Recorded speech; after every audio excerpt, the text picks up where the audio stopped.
तो इस तरीके से विगत कई दिनों से भागवतम पर चर्चा हो रही है।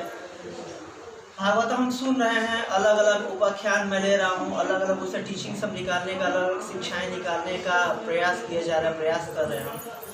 और आज मैं जो टीचिंग सोचा हूँ आप लोगों को देने के लिए, प्लस अपने जीवन में भी आचरण करने के लिए, उतारने के लिए, कि भगवान को शरणागति कैसे हो जाए, कैसे भगवान की शरण ग्रहण की जाए, कैसे भगवान के चरण कमलों की शरण ग्रहण की जाए, और क्या उसका माध्यम होता है, और क्या पास्ट में, इतिहास में कोई ऐसा लाइव एग्जाम्पल हमारे पास है क्या कि कोई भगवान की चरण कमलों का पूर्ण रूप से शरणागत हुआ हो, शरण में गया हो। तो जो श्रीमद् भागवतम पुराण है उसके बारे में सुखदेव गोस्वामी कहते हैं कि कृष्ण स्वधाम उपगते धर्म ज्ञान आदि भी सह कलौ नष्ट दिशा ऐसा पुराण अर्को अधुनोदित, कि कृष्ण स्वधाम उपगते, जब भगवान अपने धाम चले गए धराधाम से, कब ज्ञान और धर्म को अपने साथ लेकर के, जब भगवान यहाँ से अप्रकट हुए तो धर्म और ज्ञान को अपने साथ लेकर के गए। भगवान कृष्ण जब गए थे, तो जब भगवान यहाँ से अप्रकट हुए तो कलौ नष्ट प्रसाद ऐसा कि जो कलयुग के वासी हैं, जिनकी बुद्धि एक तरह से नष्ट है, भ्रष्ट है, कहा गया है कलयुग के लोग के बारे में, मंदा सुमंद मतियो मंद भाग्य ही उपरजता, कि मंदा सुमंद मतयो, मंदमती आज कुछ याद करते हैं, कल उसको भूल जाते हैं, परसों फिर याद करते हैं, फिर उसको अगले दिन भूल जाते हैं, आयु कम है, बात बात में गुस्सा आ जाता है, क्रोध आ जाता है, और बात बात में इतना आपस में कलह है, ये कलयुग का विशेष लक्षण है। तो इन कलयुग के लोगों के लिए विशेष रूप से कलयुग के लोगों के लिए पुराण अर्को अधुनोदित, अर्क मतलब सूर्य, पुराण, जो ये भागवतम पुराण है, भागवत पुराण है, वो सूर्य की भांति उदित होता है। इस विशेष रूप से कलयुग में हम लोगों के लिए मंदा सुमंद मतियो मंद भाग्यो उपकृता, हमारे जैसे लोगों के लिए, हमारे जैसे कैसे जीवन में कृष्ण को दोबारा प्राप्त कर पाए, भगवत चेतना को प्राप्त कर पाए, भक्ति को कैसे प्राप्त कर पाए, उसके लिए ये भागवत पुराण सूर्य की भांति अवतरित होता है, सूर्य की भांति उद्धृत होता है। तो जैसे कि मैं प्रेम में कहते हैं कि श्रृणताम स्वकथा कृष्ण पुण्य श्रवण कीर्तन, श्रृणताम स्वकथा कृष्ण पुण्य श्रवण कीर्तन, जो इस पृथ्वी पे सबसे ज्यादा, सबसे अधिक और सबसे मूल्यवान कोई चीज है पुण्य करने के लिए, जिससे सब लोग पुण्य करना चाहते हैं, तो सबसे जो टॉप मोस्ट पुण्य का, सबसे हाईएस्ट, जो सबसे उच्च स्तर का पुण्य कर्म कुछ है, वो भगवान की कथा का श्रवण करना है। कुछ नहीं जा रहा है इसमें, बस कान अपने लगाना है, और कान भी ऐसा कि अनलिमिटेड, मतलब ये ऐसा छेद है जो अनलिमिटेड हम डाल सकते हैं। अब भाई भूख लगा है, एक लिमिट तक पेट में हम डाल सकते हैं, कि पेट भर जाएगा, पर इसमें अनलिमिटेड डाल सकते हैं। और एकमात्र हमारी इंद्रियें जो जन्म से पहले ही एक्टिव हो जाती है, बाकी हमारी इंद्रिय जन्म के बाद एक्टिव होती है। जो कान होता है ये जन्म से, माता के गर्भ में ही एक्टिव हो जाता है, ये कान जो होता है कि नहीं, कार्य करने लगता है। जैसे कि हम कई सारे उपाख्यान देखे हैं, प्रहलाद उपाख्यान, कि कैसे प्रहलाद महाराज अपने माता के गर्भ में, जब कयाधु के गर्भ में थे, तो नारद मुनि उनको शिक्षा दे रहे थे, उन्होंने शिक्षा लिया, भागवत का शिक्षा, है कि नहीं। और हम महाभारत में देखते हैं अभिमन्यु के बारे में, कि व्यूह की रचना करना और प्यूह को तोड़ना, वो सुभद्रा माता को बता रहे थे, अर्जुन उन्होंने गर्भ में ही सुन लिए थे। तो गर्भ में भी, कि अगर कोई भी माता अगर गर्भवती हो तो उसको बहुत चेतना पर ध्यान देना चाहिए, क्या मैं सुन रही हूँ, क्योंकि उस सब बच्चे के उस पर चेतना पर उसका प्रभाव पड़ रहा है। तो इस तरीके से कान से जो हम श्रवण करते हैं भागवतम कथा का, ये अपने आप में श्रोताम स्व कथा कृष्ण पुण्य श्रवण कीर्तन, टॉप मोस्ट पुण्य है श्रवण करना और कीर्तन करना। और ये किस तरीके से होता है, तो श्रीमद् भागवतम के तृतीय स्कंद कपिल देव भगवान की शिक्षा है माता देवहूति को, तीसरे स्कंद के 25वें अध्याय के 21वें श्लोक में बताते हैं क्या, कि प्रसंगम अजरम पासम आत्मानः कवयो विदु स एव साधु सुकृतो मोक्ष द्वारम अपावृतम, कि इसका फायदा क्या होता है। जैसे कि आप लोग यहाँ पर आ रहे हैं नित्य प्रति भगवान का कथा सुन रहे हैं, इसका क्या फायदा होता है। तो शास्त्र में बताया गया है कि प्रसंगम अजरम पासम प्रकृष्ट रूपेण संगम। प्रसंगम, अगर अच्छे से किसी भक्त का, किसी संत महात्मा का अगर हम संग करते हैं, उनसे सुनते हैं, तो क्या फायदा होता है। प्रसंगम अजरम पासम, अजर पास, अजर पास जो जन्म मृत्यु का ये पास को अजर पास कहा जाता है। अजर पास मतलब जिस पास को, जिस रस्सी को जल्दी नहीं तोड़ा जा सकता, जल्दी नहीं भेदा जा सकता है, उसको अजर पास कहते हैं। तो प्रसंगम अजरम पासम आत्मानः कवयो विदु, इसको जो कवि है, बड़े बड़े ऋषि महात्मा इसको जानते हैं क्या। मोक्ष द्वारम अपावृतम, अगर आ करके भक्तों से अगर कथा सुनते हैं, भगवान की कथा अगर सुनते हैं, तो मोक्ष द्वारम अपावृतम, कि मुक्ति का द्वार मतलब वाइड ओपन। प्रभुपाद जी भागवत में लिख रहे हैं कि पूर्ण रूप से मुक्ति का मार्ग खुल जाता है। क्या करने से। भक्तों के संग में भगवान का कथा सुनने से। तो आप लोग यहाँ पर आ रहे हैं, इससे क्या फायदा होगा आप लोगों को।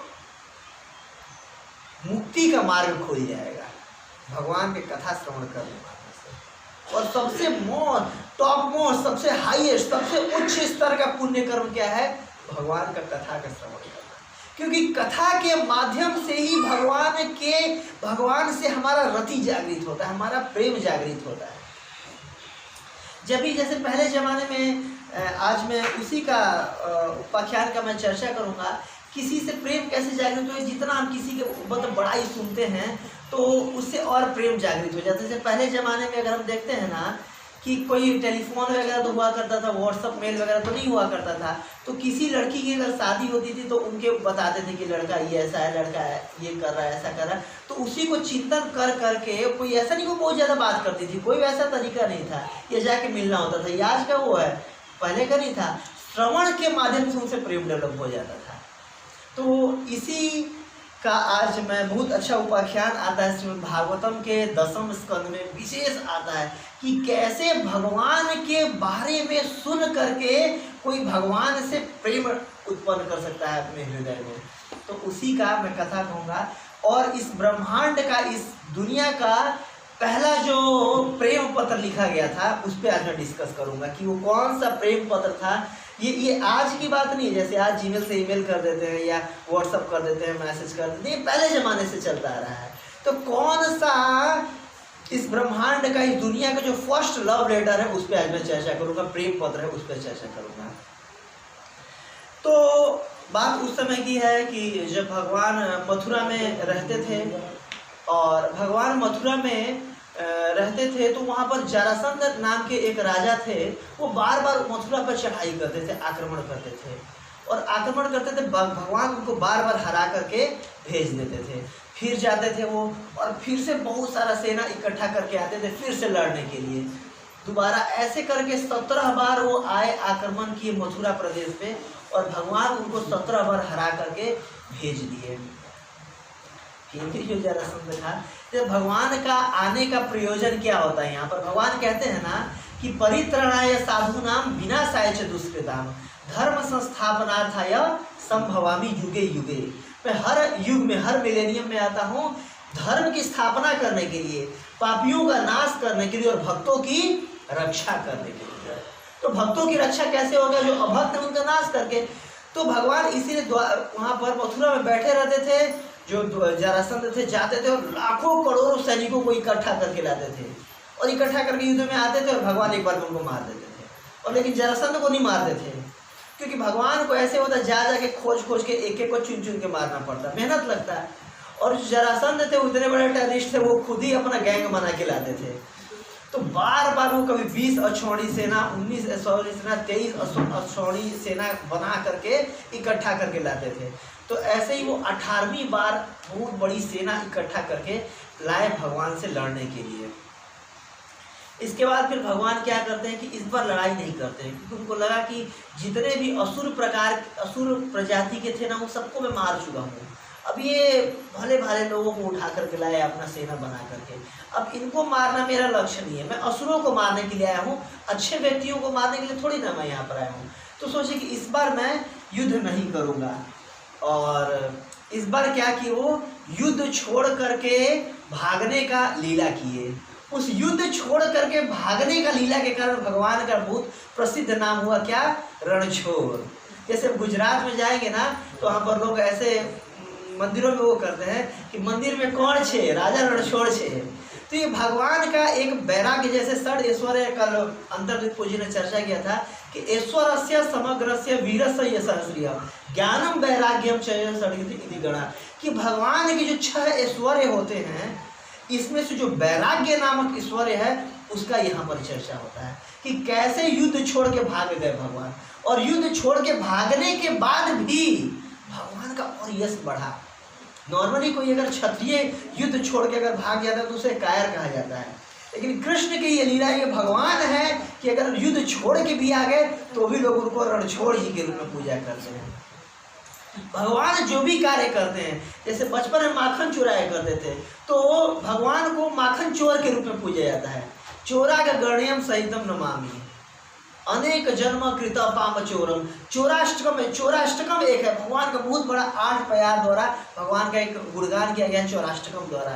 अनेक जन्म कृत पाप चोरम चोरागण्यम पुरुषम नमामि, कि जो भी कार्य भगवान करते हैं उसी कार्य के द्वारा भक्तों को आकर्षित करने के लिए करते हैं। हर कार्य भगवान का, प्रत्येक कार्य भक्तों के आनंद की वृद्धि के लिए होता है।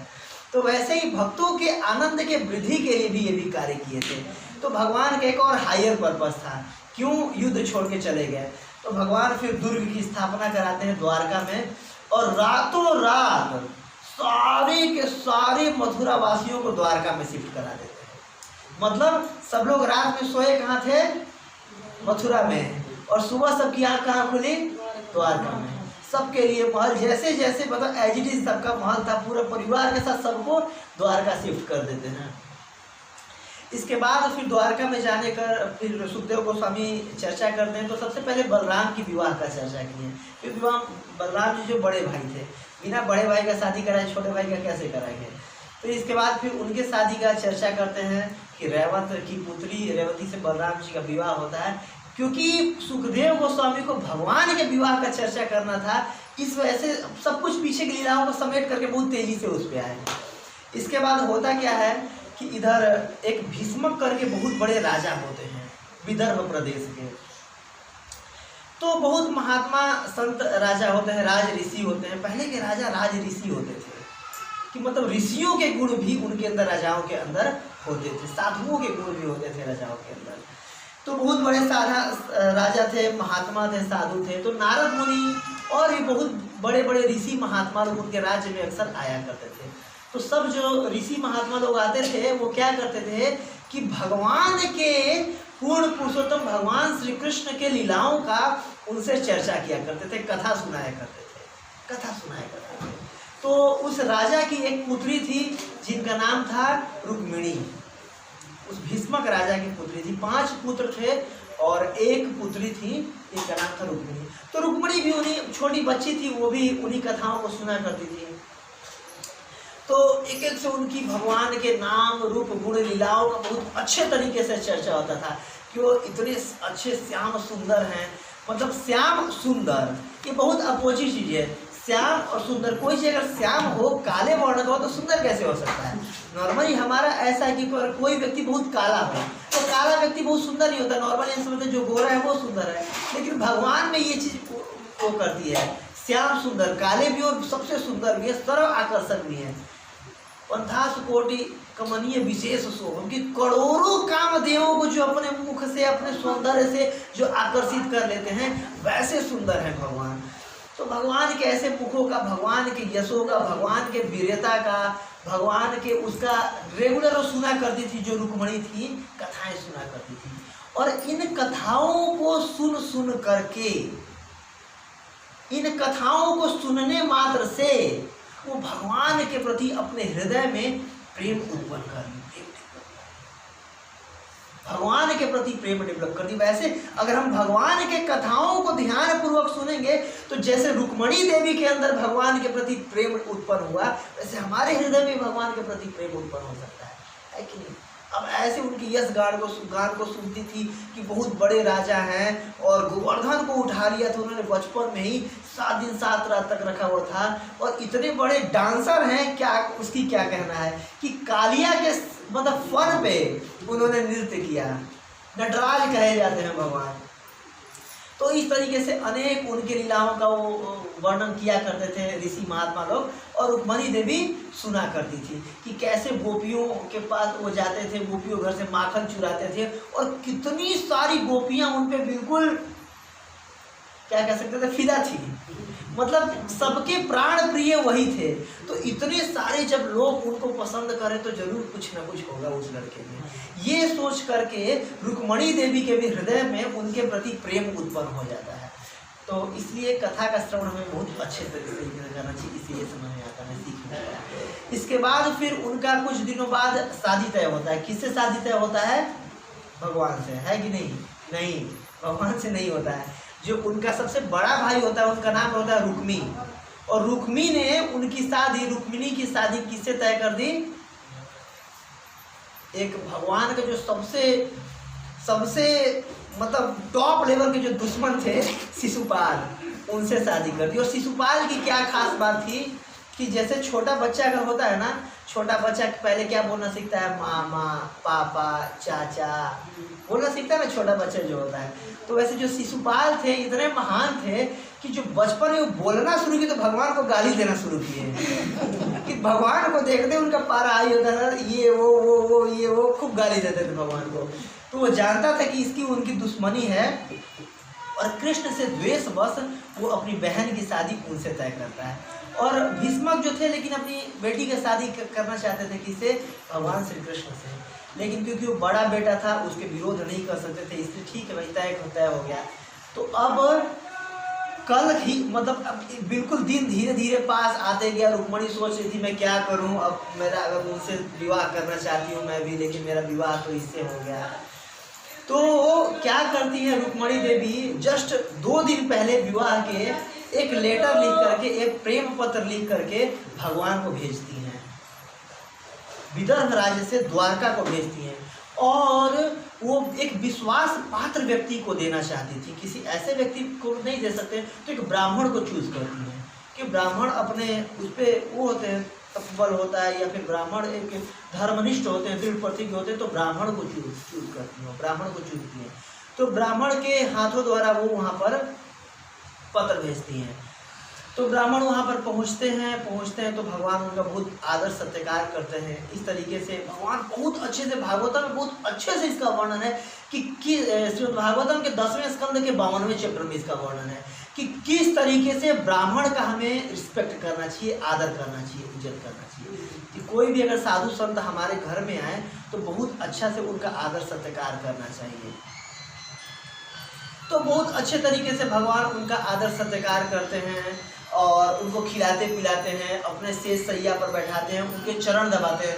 भगवान उनके चरण दबाते हैं, यहाँ पर दिया गया है। भगवान चरण दबा करके स्थापित करते हैं कि किस तरीके से ब्राह्मण का लोगों को सम्मान करना चाहिए, ब्राह्मण का रिस्पेक्ट करना चाहिए, ब्राह्मण का इज्जत करना चाहिए, ब्राह्मण के प्रति लोगों के हृदय में प्रतिष्ठा होनी चाहिए। तो उसको अपने आचरण के माध्यम से भगवान उसको स्थापित करते हैं।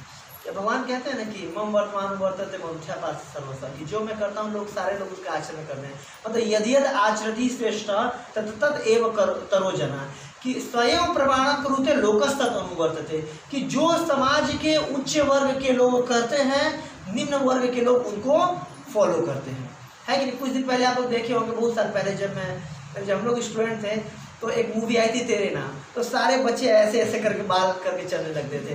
इसके बाद एक मूवी आई थी गजनी, तो सब मतलब अजीब सही यहाँ पर ऐसे करके छोटे छोटे करके चले थे, या जो भी आजकल फिल्म स्टार वगैरह या हीरोइंस वगैरह करती है वैसे कपड़े चल जाते हैं, हीरो जो ऐसे करते हैं वैसे कपड़े चल जाते हैं। वैसे भगवान यहाँ पर करें अपने आचरण से दिखा रहे हैं कि किस तरीके से एक ब्राह्मण का रिस्पेक्ट करना चाहिए, ब्राह्मण का आदर करना चाहिए।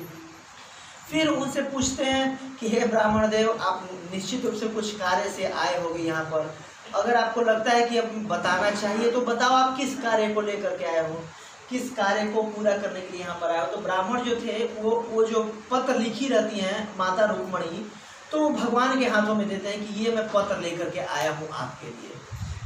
तो वो भगवान कहते हैं कि नहीं, ये पत्र में रुक्मिणी देवी ने हमारे लिए भेजा है, तो आप ही पढ़ के सुनाओ, क्योंकि इसमें इतनी उनकी भावनाएं हैं ना कि मैं उस भावनाओं को सहन नहीं कर सकता, तो आप ही इसको पढ़ करके सुनाओ।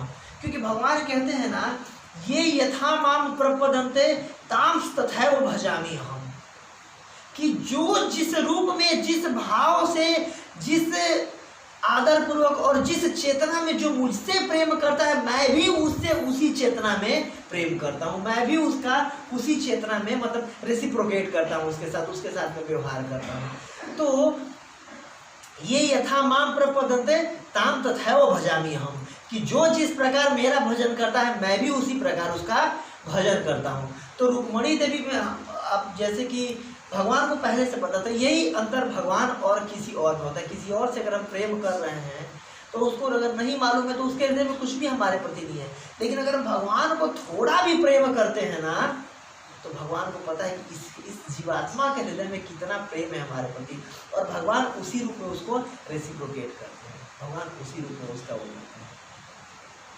तो फिर वो पढ़ करके सुनाते हैं उनके लेटर को। तो लेटर जो है रुक्मिणी देवी का, वो 7-8 श्लोकों में ये लेटर है, 8 श्लोक लिख करके भेजी होती हैं। 8 मतलब प्यार उनको लिख करके 8 चीज़ें भेजी होती हैं उस प्रेम पत्र में। तो पढ़ना शुरू करते हैं वो जो ब्राह्मण होते हैं। तो पहला उसमें लिए लिखा रहता है कि हे भगवान, हे प्रिय श्याम सुंदर, मैं आपके नाम रूप गुण लीलाओं को सुन करके ही, श्रवण करके ही मैंने अपने हृदय में आपके प्रति प्रेम डेवलप कर लिया है, प्रेम उत्पन्न कर लिया है, और मैं चाहती हूँ कि आप ही मेरे पति बने, आपकी ही मैं सेवा करना चाहती हूँ, आपकी ही मैं दासी बनना चाहती हूँ, अतः आप मुझे स्वीकार करें। और बहुत अच्छे तरीके से भेजती हैं कि कोई भी व्यक्ति अगर आपके ऐसे नाम रूप गुण लीलाओं को सुनेगा तो निश्चित रूप से आप उसके अंदर आपके प्रति प्रेम डेवलप हो ही जाएगा, ये आपका गुण है। तो वैसे ही मैं सुन के ही आपके प्रति अपने हृदय में प्रेम उत्पन्न कर चुकी हूँ, और मैं चाहती हूँ कि आप ही मुझे अपनी वधू के रूप में बना करके ले जाएं। ये पहला वो भेजती हैं। तो फिर वो लिखती हैं कि भगवान कह सकते हैं कि ये तो हद है भाई, मतलब तुम एक राजा की बेटी हो, ये तो तुम कुछ तो शर्म आनी चाहिए, तो निर्लज्जता की हद हो गई, क्यों बताओ तुम मुझे लेटर लेके भेज रही हो। भगवान ऐसा समझ सकते कि इतनी निर्लज्ज लड़की से मैं कैसे शादी कर सकता हूँ, भगवान के मन में ये आ सकता है। तो दूसरे श्लोक में रुक्मिणी देवी लिख रही हैं कि ऐसा मत समझना कि मेरी निर्लज्जता है, नहीं, कोई भी एक पतिव्रता स्त्री होगी, जो कि कोई भी कुमारी होगी, सुकुमारी होगी, कोई भी कन्या होगी, और आपके ऐसे चरित्र के बारे में सुनेगी, आपके ऐसे यश के बारे में सुनेगी, आपके सुंदरता के बारे में सुनेगी, तो कोई भी चरित्रवान ऐसी कन्या ऐसी नहीं होगी जिसके हृदय में आपके प्रति प्रेम उत्पन्न ना हो जाए। ऐसा मत समझो कि इसमें मेरी गलती नहीं है, नहीं, ये आपकी गलती है। आप इतने सुंदर हो, आप इतने यशवान हो, आप इतने वीर हो, आपका जो है सर्व आकर्षक हो, कृष्ण मतलब सर्व आकर्षक, ये आपका गुण है जिससे कि मैं आकर्षित हुई, तो मेरी कोई वो नहीं है। और कोई भी चरित्रवान स्त्री दुनिया की ऐसी नहीं होगी कि जो आपका नाम रूप गुण लीलाओं को सुनेगी और आकर्षित ना हो। अगर कोई स्त्री आकर्षित नहीं हो रही है, इसका मतलब वो चरित्रवान स्त्री नहीं है, उल्टा स्त्री है, वो एक वेश्या स्त्री है। रुक्मिणी देवी यहाँ पर लिख रहे हैं कि कोई भी अच्छी चरित्र वाली स्त्री जरूर आकर्षित होगी आपकी इन लीलाओं को, इन गुणों को श्रवण करने के बाद। इसलिए आप ऐसा मत सोचिए कि मैं क्यों ये ऐसा लेटर लिख करके आपको भेज रहा हूँ, इसमें मेरी निर्लज्जता नहीं है, इसमें आपकी कमी है कि आप इतने सुंदर हो, आप इतने गुणवान हो, आप इतने यशवान हो। इसके बाद फिर तीसरा लिख रही हैं कि ठीक है, मैं इतने गुणवान हूँ, ठीक है, वो मेरी वो है, तो भाई मैं क्यों तुमसे हरण ले जाऊँ, तुम्हें क्यों हरण करूँ, ये तुम्हें क्यों पत्नी के रूप में चुनूँ। मैं अगर बहुत बड़ा गुणवान हूँ, यशवान हूँ, सुंदर हूँ, तो मैं तुम्हें ही क्यों चूज करूँ, तुम्हें ही क्यों पसंद करूँ, तुम्हें क्यों चुनूँ। तो तीसरे उसमें लिख रहे हैं रुक्मिणी देवी, क्योंकि आपकी भक्त वत्सलता का गुण है, आपके अंदर ये भक्त वत्सलता का गुण है कि कोई भी आपको समर्पण करता है तो आप उसको अपने चरण कमलों की शरण जरूर देते हो। अगर आप नहीं करोगे तो लोग क्या कहेंगे कि कैसे भक्त वत्सल है कि एक स्त्री एक कुमारी एक लड़की उनके शरण में आ रही थी, उसको शरण उन्होंने नहीं दिया, उन्होंने उनको शरण नहीं दिया, तो इसमें मेरी नहीं आपकी बेइज्जती होगी। आप भक्त वत्सल हो, लोग आप पर विश्वास करना छोड़ देंगे, लोग आपके भक्त वत्सलता के गुण पे उंगली उठाएंगे। इसीलिए ये आपकी भक्त वत्सलता का गुण है कि मैं आपके शरण में आ रही हूँ, आपकी दासी बनना चाहती हूँ और आप मुझे अपने शरण में ले लें। और भगवान का सच में ये बहुत बड़ा गुण है कि कोई भी कह देता है कि हे कृष्ण मैं आपका हूँ, हे राम मैं आपका हूँ, हे भगवान मैं आपका हूँ, तो भगवान उसको कभी नहीं छोड़ते। जैसे कि एक कथा आती है रामायण में कि एक बार की बात है, भगवान जैसे वनवास में गए होते हैं, माता सीता भगवान के चरण दबा रही होती हैं, तो चरण दबाते दबाते देखती हैं कि भगवान के पैरों में, भगवान के चरणों में, भगवान राम के चरणों में बहुत सारे कांटे चुभे हुए हैं, बहुत सारे तिनके चुभे, बहुत सारे पत्थर चुभे हुए हैं। तो माता सीता देवी उनको निकालने लगती है। माता सीता जो कंकड़ चुभे रहते हैं, जो कांटे चुभे रहते हैं, जंगल में चलना था भगवान को और नंगे पैर चलना था, नंगे पैर चलते थे तो उसमें कांटे चुभ जाते थे, तो कांटों को धीरे से निकालने लगती हैं माता। तो इसके बाद भगवान उनको तुरंत मना करते हैं कि नहीं मत निकालो उनको। पूछते हैं क्यों भगवान, आपको पीड़ा हो रही होगी, आपको कष्ट हो रहा होगा, आपको वेदना हो रही होगी, इतना खून निकल रहा है आपके चरणों से और ये कांटों को निकालने दीजिए। बोले नहीं मत निकालो, मेरी ये प्रतिज्ञा है कि जो भी मेरे चरण कमलों का शरण लेता है मैं उसे कभी नहीं त्यागता हूँ, कभी नहीं छोड़ता हूँ।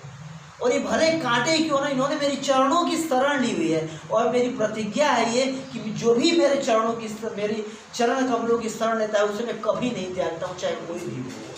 तो इसलिए तुम इन कांटों को मत निकालो, इनको ऐसे ही रहने दो। तो ये भगवान की भक्त वत्सलता है। तो उसी भक्त वत्सलता का वो कथा सुनी हुई है लगता है रुक्मणी देवी, तो वही वहाँ पर लिख करके भेज रही है कि क्योंकि आप भक्त वत्सल हो और मैं आपके चरण कमलों की शरण लेना चाहती हूँ, इसीलिए आप मुझे स्वीकार करो अपनी पत्नी के रूप में। फिर अगला वो करती है कि मैंने आपको ही अपने पति के रूप में चयन किया। किसी भी एक उसमें कन्या का ये एक जैसे स्त्री का एक चरित्र होता है, एक गुण होता है। श्रीमद् भागवतम के 3 स्कंद में सुखदेव गोस्वामी इसका वर्णन करते हैं, प्रभुपाद तात्पर्य में लिख रहे हैं कि पहले के ज़माने में कन्यादान होता था। कन्यादान मतलब जो भी कन्या की उम्र नॉर्मली होती थी 7 वर्ष से और 12 वर्ष के बीच में, तो वो कन्या कही जाती है। इसके बाद फिर किशोरी हो जाती है। शास्त्रों में जो वर्णन है किशोरी दान का ये, या आज के समय में जो शादी होता है नॉर्मली किसी लड़की का 30 साल की उम्र में, 25 साल की उम्र में, 35 साल की उम्र में, वो कन्यादान नहीं, वो स्त्री दान हुआ हो। तो कन्यादान दान का वर्णन है शास्त्रों में। जो कन्या का पिता होता था वो अपने पुत्री को उस पर रख करके और दान करता था, कन्यादान का उसमें वर्णन है। तो जो कन्या होनी चाहिए वो, और कन्यादान क्यों किया जाता था, क्योंकि ये स्त्री का एक स्वाभाविक स्वरूप होता है, स्वाभाविक उसका वो होता है कि किसी भी पुरुष से एक बार आसक्त अगर जिससे हो गई, फिर दूसरे पुरुष से कभी कोई स्त्री आसक्त नहीं हो सकती है बाई नेचर। शास्त्रों में इसका वर्णन है। जैसे कि इसीलिए पहले के ज़माने में कन्याओं की शादी हो जाती है नॉर्मली 8 साल, 10 साल, 12 साल, 5 साल की उम्र में, कि जब भी उसके मन में किसी भी पुरुष का चिंतन है उससे पहले उसकी शादी होती थी, ताकि अपने पति का ही चिंतन है। और इस तरीके से उस कन्या के हृदय में अपने पति के प्रति अगाध प्रेम डेवलप हो जाता था, अगाध प्रेम। तभी तो आप देखते हैं कि पहले के ज़माने में सती हो जाती थी स्त्रियाँ, अपने पति के साथ सती हो जाती थी। क्यों? क्योंकि एकमात्र वही उनका शरण स्थल होते थे। एकमात्र वो अपने पति के अलावा किसी का जीवन में चिंतन ही नहीं की रहती थी।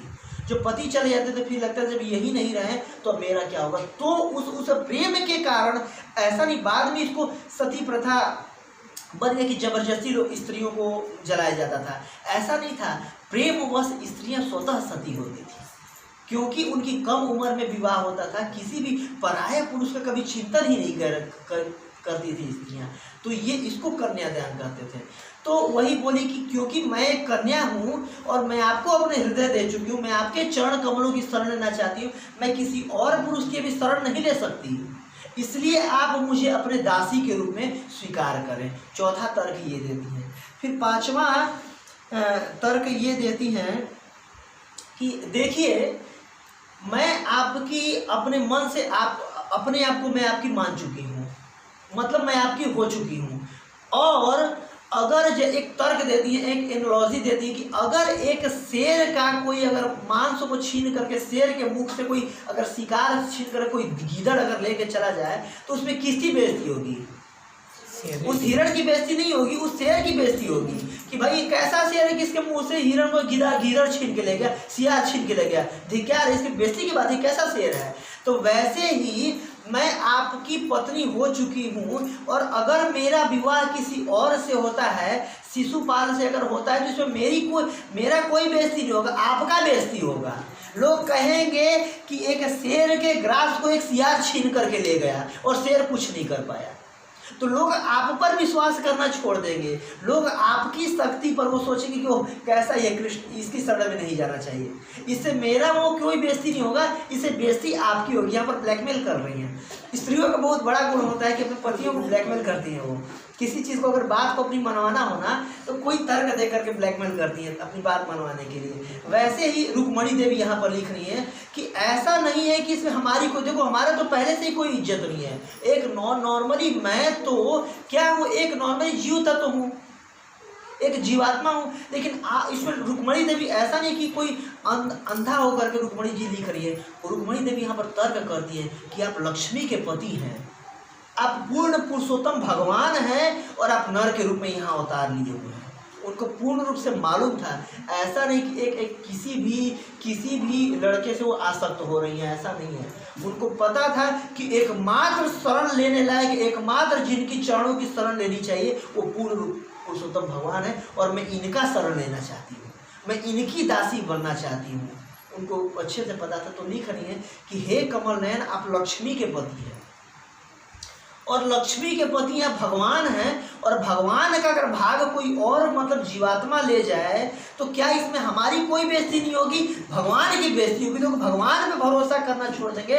आगे जो भी इतिहास क्या गाएगा, इतिहास कहेगा कि कोई भक्त भगवान के शरण में गया था लेकिन वो कैसे भगवान उसको अपनी शरण नहीं दे पाए, तो इसमें आपकी बेइज्जती होगी। इस तरीके से माता रुक्मणी भगवान को उस लेटर में लिखने 5वां तर्क के लिए ब्लैकमेल कर रही है।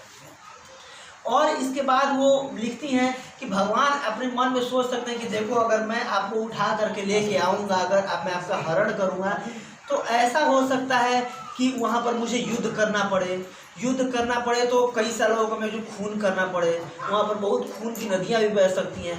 तो रुक्मणी देवी क्योंकि एक राजा की पुत्री थी, उनको सारा नीति पता था, कूटनीति पता था, तो नीति भी वहाँ पर लिख करके उस लेटर में भेज रही है। रुक्मणी देवी क्या लिख रही हैं कि हमारे वंश में एक परंपरा है कि कोई भी लड़की विवाह के पूर्व संध्या पे, विवाह के संध्या पे क्या करती है, गौरी की पूजा करने, दुर्गा की पूजा करने, जो उसके महल से बाहर एक मंदिर होता है, मंदिर में जाती है। और आज भी गांव में ऐसा प्रचलन है। आप लोग जो गांव में हो उनको पता होगा कि शादी से एक दिन पहले ना लड़कियों को ले जाया जाता है गौरी पूजा करने के लिए, कुछ साड़ी वहाँ पर रख करके पूजन करती है, उसमें सिर्फ स्त्रियाँ जाती हैं। तो वहाँ पर माता लिख रही हैं रुक्मणी देवी कि मैं पूजन करने, जब गौरी पूजन करने जाऊंगी तो तुम वहीं पर आकर के मेरा हरण करना, वहाँ पर कोई भी मेरे और लोग नहीं होंगे, तो कोई सैनिक भी नहीं होगा, क्योंकि सिर्फ स्त्रियाँ जाती हैं, सखियाँ जाती हैं लड़की की और ब्राह्मणी जाती हैं वहाँ पर, तो कोई जान माल की हानि भी नहीं होगी, किसी से युद्ध भी नहीं करना पड़ेगा और आसानी से आप मुझे उठा भी ले जाओगे। और इसके बाद आखिरी लेटर में लिख रही हैं, सब कुछ रिक्वेस्ट करने के बाद कि आप मुझे ले करके जाइए, रिक्वेस्ट करने के बाद लिख रही कि हे भगवान, हे कमल नयन, हे अच्युत, अगर आपको जैसे कि भगवान सोच सकते हैं कि ठीक है भाई, मतलब तुम कौन हो जो मुझे आदेश दे रही हो कि आइए मुझे ऐसे उठा के ले जाइए, मैं भगवान हूँ, तुम एक साधारण स्त्री हो, तुम्हारी ऐसी कैसे मजाल कि मुझे मतलब बोलने कि मैं क्यों ले जाऊँ भाई तुम्हें। भगवान सोच सकते हैं कि मैं तुम्हें क्यों ले जाऊँ।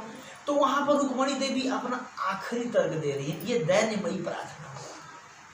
दैन्यमयी प्रार्थना, वो अपनी दैन्यता बता रही हैं आखिरी श्लोक में कि हे कृष्ण, आप भक्त वत्सल हो और निश्चित रूप से कोई भी जीवात्मा जिसने बहुत पुण्य किया हो, जिसने बहुत तपस्या किया हो, वही आपको प्राप्त कर सकता है।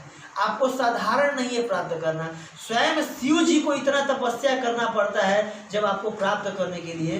स्वयं शिव जी जब आपके चरणों की जो धूली है गंगा, उसको अपने सर पे धारण करते हैं, तो मैं भला कौन होती हूँ जो मतलब मेरा कोई ऐसा अधिकार नहीं है।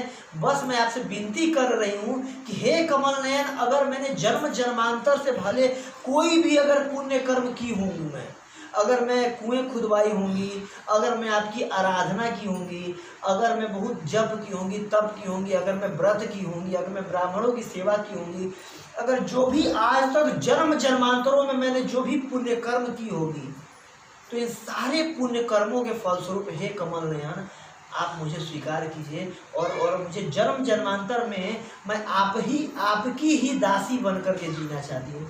और अगर आपको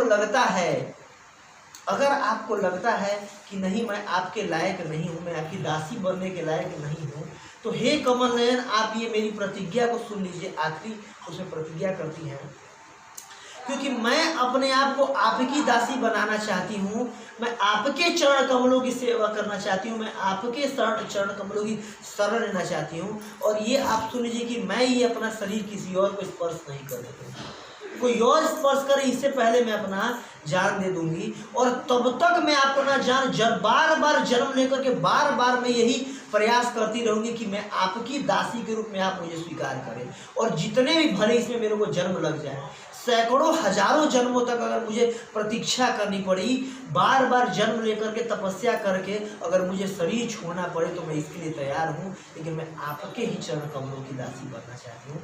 मैं नहीं चाहती हूँ कि मेरा शरीर किसी और की सेवा में लगे। तो ऐसे जब उसको सुने भगवान ना, ऐसे एक रुदनमयी प्रार्थना हुई, एक भक्त मतलब कि अपनी दैन्य बौद्धिक प्रार्थना हुई, लालसामयी प्रार्थना हुई है। ऐसी जब लालसा को सुने कि कोई जब इतना सरेंडर है, जब कोई इतना ज़्यादा मुझे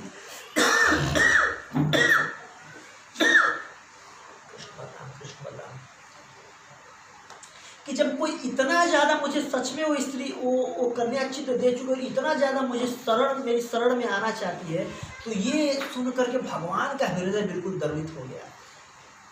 भगवान कहते हैं ना कि ये यथा माम प्रपदन्ते ताम तथैव भजामि, कि जो जिस रूप में मेरा भजन करता है, मैं भी उसका उसी रूप में भजन करता हूँ। भगवान कह रहे हैं भगवद गीता में 4 अध्याय। और जब यहाँ पर रुक्मणी देवी का जब ये पत्र को सुने ना, कि किसी के अंदर इतना ज़्यादा डेडिकेशन है, इतना ज़्यादा उसके अंदर दृढ़ता है, भक्ति मेरी चरण कमलों की सेवा को लेकर के वो चाहती है कि जन्म जन्मांतर तक मैं अपना शरीर त्यागने के लिए तैयार हूँ।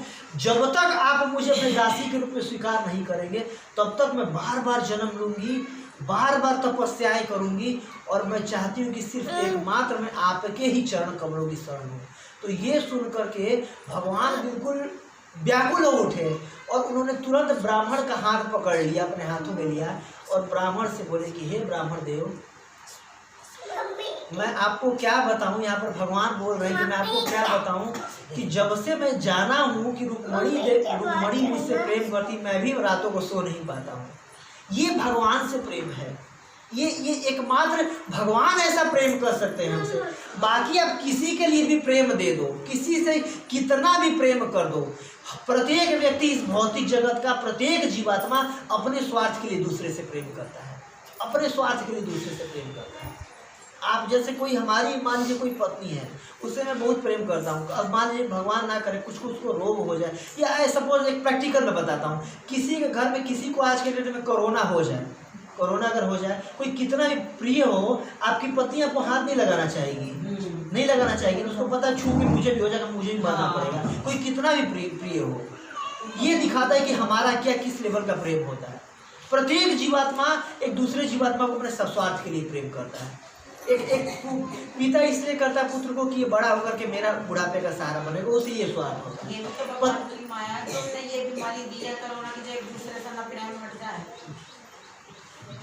पत्नी नॉर्मली प्रेम करती है, कोई भी इस भौतिक जीवन में किसी भी जीवात्मा का प्रेम होता है वो अपने स्वार्थ के बेस्ड पे होता है, स्वार्थ के बेस्ड पर। लेकिन अगर भगवान से हम प्रेम करते हैं ना, किसी भी अगर अवस्था में अगर भगवान से अगर हम प्रार्थना करते हैं ना, तो या इस कथा में हम देख रहे हैं कि भगवान कह रहे हैं कि कैसे मैं रातों को सो नहीं पाता हूँ, कैसे मैं बेचैन हूँ, उसका चिंतन करते हुए। कोई भी अगर भगवान से प्रार्थना करते हैं, अगर भगवान का चिंतन करते हैं, तो निश्चित रूप से भगवान भी उस जीवात्मा का वैसा चिंतन करते हैं। ऐसा नहीं कि भगवान कोई सिर्फ मूर्ति है, या भगवान कोई बस चित्र मात्र है, फोटो मात्र है, या भगवान एक पत्थर हैं, भगवान एक धातु हैं, या भगवान एक मिट्टी है, ऐसा नहीं है। अगर भगवान से हम प्रार्थना करते हैं तो भगवान हमारी प्रार्थनाओं को रिसीव करते हैं, भगवान हमारी प्रार्थना निश्चित रूप से सुनते हैं। और जिस मात्रा में हम भगवान को शरणागत होते हैं, कृष्ण भी उसी मात्रा में अपने चरणों की शरण देते हैं, अपने चरण कमलों की शरण देते हैं। तो इसके बाद ये सुन करके तुरंत वो अपने सारथी को बोलते हैं कि आप घोड़े तैयार करो, और इसमें 4 घोड़े, उनका नाम बहुत अच्छे तरीके से वर्णन आया भागवतम में, रथ पर बैठ करके, और रात भर में, कल ही उनकी शादी होने वाली थी, कल उनकी शादी होने वाली थी, और आज ब्राह्मण पहुंचे तो पूरी रात ट्रेवल करते हैं भगवान पूरे घोड़े पर बैठ करके।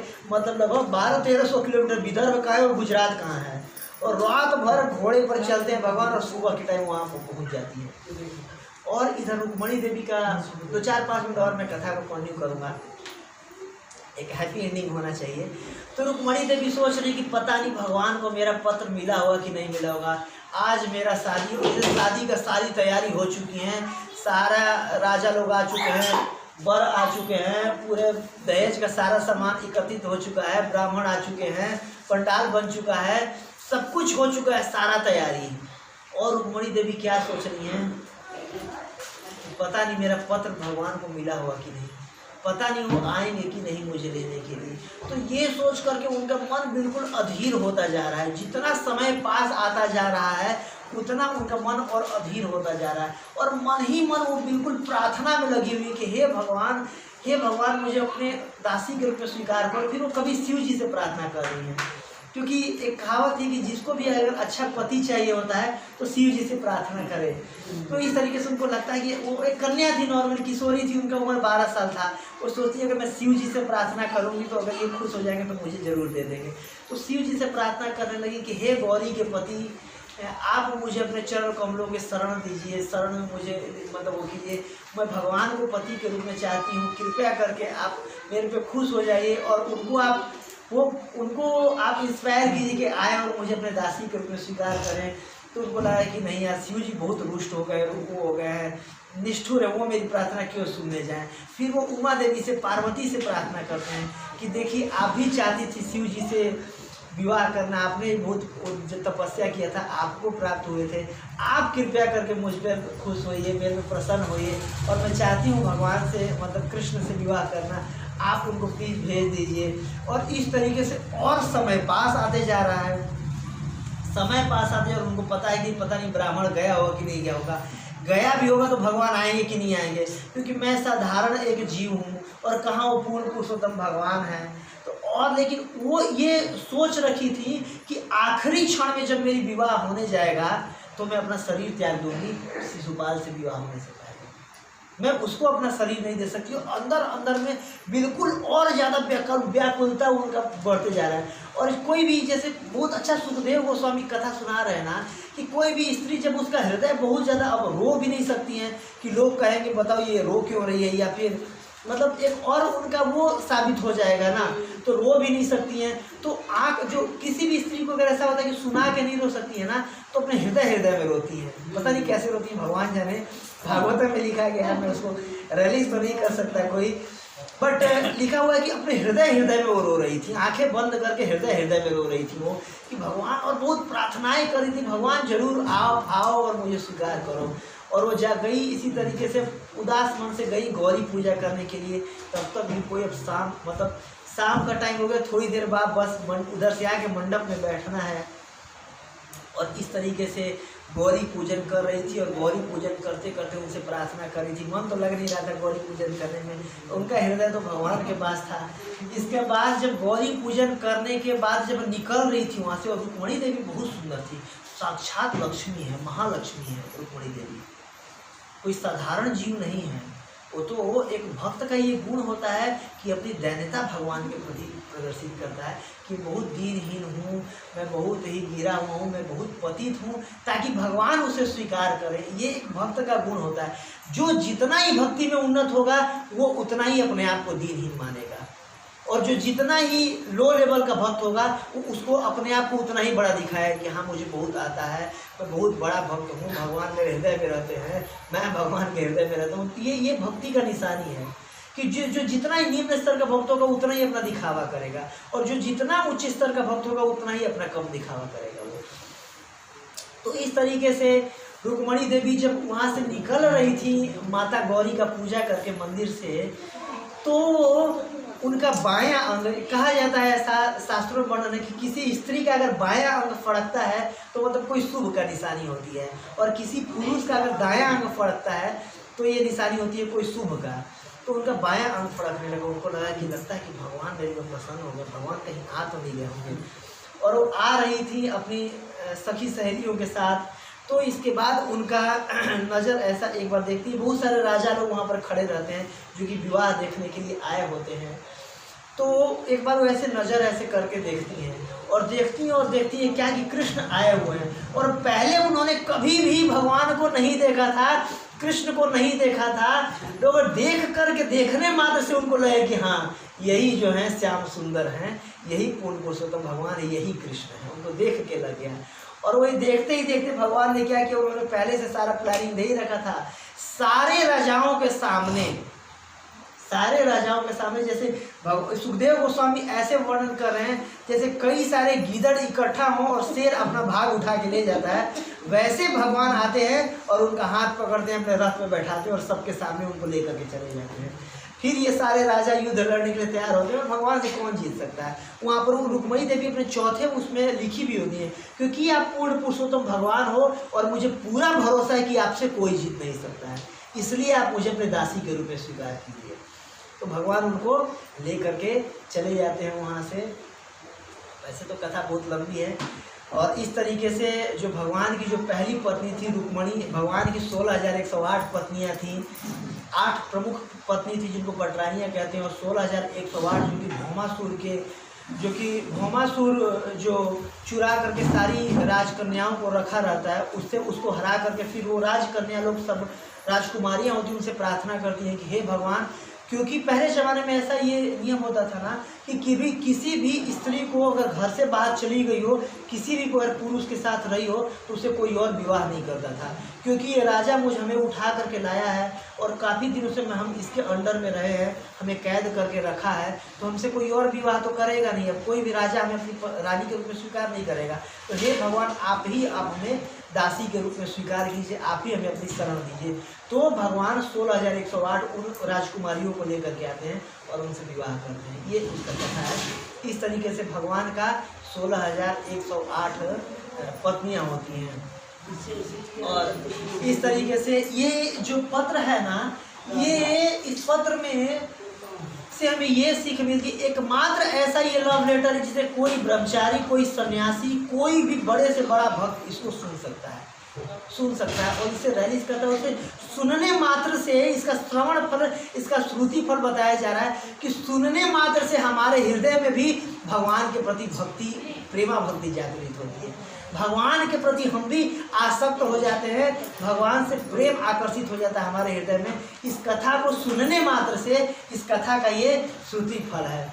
पूर्ण पुरुषोत्तम भगवान श्री कृष्ण की जय, रुक्मिणी देवी की जय। तो इस तरीके से भगवान का पहला विवाह होता है, और हमें ये भी इससे सीखना चाहिए कि कैसे हमें भगवान को किसी भी अवस्था में हो, हम भगवान के चरण कमलों की शरण ले सकती हैं और ले सकते हैं। और भगवान इतने भक्त वत्सल हैं कि कोई भी उनके चरण कमलों का शरण लेता है ना, तो भगवान उसको कभी त्यागते नहीं, चाहे वो कैसा भी हो, किसी भी रूप में हो, पापी से पापी व्यक्ति हो, कोई भी अगर भगवान के चरण कमलों का शरण लेता है, भगवान उसको त्यागते नहीं है।